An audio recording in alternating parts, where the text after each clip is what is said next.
पिछले एपिसोड में हमने ऋग्वेद को पढ़ना सीखा था, इसके 4 स्तंभों के माध्यम से ऋषि, देवता, छंदस और विनियोग।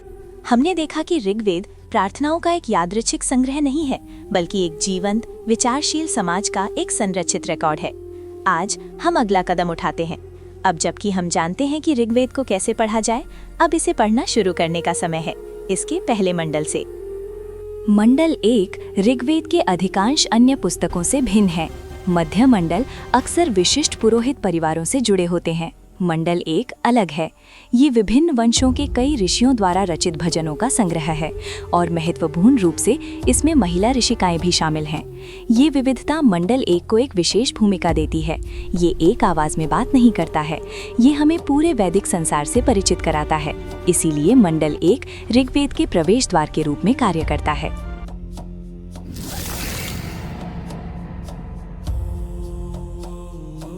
ऋग्वेद की शुरुआत किसी राजा से नहीं, किसी युद्ध से नहीं, बल्कि अग्नि से होती है। पहला स्तोत्र उन्हीं को समर्पित है। अग्नि को पुरोहित, पुजारी और होतार, आह्वान करने वाले के रूप में वर्णित किया गया है। वे अनुष्ठान करते हैं और वे प्रसाद भी ले जाते हैं। अग्नि मध्यस्थ हैं, मनुष्यों और देवताओं के बीच का सेतु। उन्हें जात वेदस कहा जाता है, सभी प्राणियों के ज्ञाता।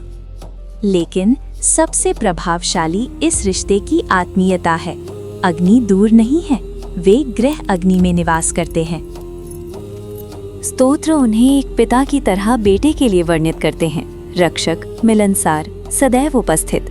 ये हमें कुछ महत्वपूर्ण बताता है। ऋग्वेद की शुरुआत स्वर्ग में नहीं, बल्कि घर में होती है।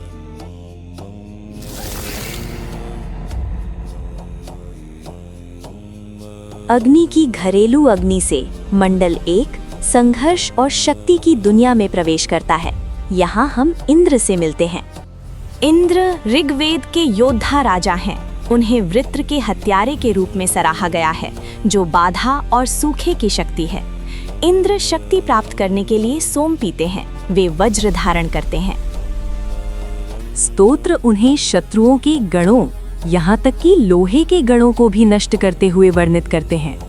ये केवल प्रतीकात्मक अमूर्तताएं नहीं हैं, वे एक ऐसे समाज को दर्शाते हैं जो युद्ध, रक्षा और संगठित संघर्ष से परिचित था। मंडल 1 में इंद्र अराजकता के खिलाफ व्यवस्था बनाए रखने के संघर्ष का प्रतिनिधित्व करते हैं। यहाँ एक क्षण के लिए रुककर सोचिए। ऋग्वेद की शुरुआत अग्नि से होती है, एक ऐसी शक्ति से जो घर में भी है और ब्रह्मांड में भी। लेकिन क्या आपने गौर किया, ये ग्रंथ केवल शांति, यज्ञ और प्रार्थना की बात नहीं करता। इसी मंडल में हमें युद्ध के देवता भी मिलते हैं और आगे आप देखेंगे ऐसे चिकित्सक भी जो मृत्यु के कगार से जीवन को वापस ले आते हैं। प्रश्न ये नहीं है कि ऋग्वेद किन देवताओं की पूजा करता है।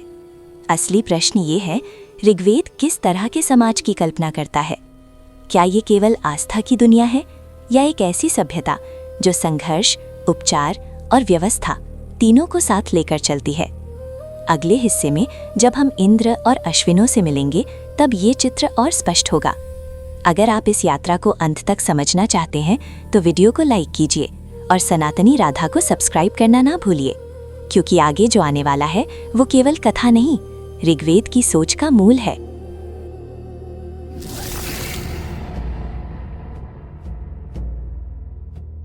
योद्धाओं के साथ मंडल 1 चिकित्सकों को भी प्रस्तुत करता है। अश्विनी कुमार, दिव्य चिकित्सक। उनकी कहानियां ऋग्वेद की सबसे आकर्षक कहानियों में से हैं। वे भुज्यु को, जो समुद्र में डूब रहे थे, 100 पतवारों वाली एक नाव पर ले जाकर बचाते हैं। वे वृद्ध ऋषि च्यवन को यौवन लौटाते हैं और वे विश्पला को एक लोहे का पैर देते हैं, जिन्होंने युद्ध में अपना अंग खो दिया था। परंपरागत टीका के अनुसार ये स्तोत्र उपचार, गतिशीलता और पुनर्स्थापन के प्रति चिंता दर्शाते हैं। वे चिकित्सा, नौकायन और कृत्रिम अंग समर्थन के विचार से परिचित होने का सुझाव देते हैं। मंडल 1 पीड़ा का महिमा मंडन नहीं करता है, ये उसे दूर करने का प्रयास करता है। अगले एपिसोड में हम ऋग्वेद में और गहराई से उतरेंगे। हम परिवार मंडलों, मंडल 2 और मंडल 3 में प्रवेश करेंगे। यहाँ विशिष्ट वंश अधिक प्रबलता से बोलते हैं, युद्ध तीव्र होते हैं, नदियाँ बोलती हैं और विश्वामित्र जैसे ऋषि केंद्र में आते हैं। यात्रा जारी है। घरेलू अग्नि से युद्ध के मैदान तक, उपचार करने वाले हाथों से दिव्य रथों तक, मंडल 1 ऋग्वेद को हमारे लिए खोलता है। मेरे साथ इस मार्ग पर चलने के लिए धन्यवाद।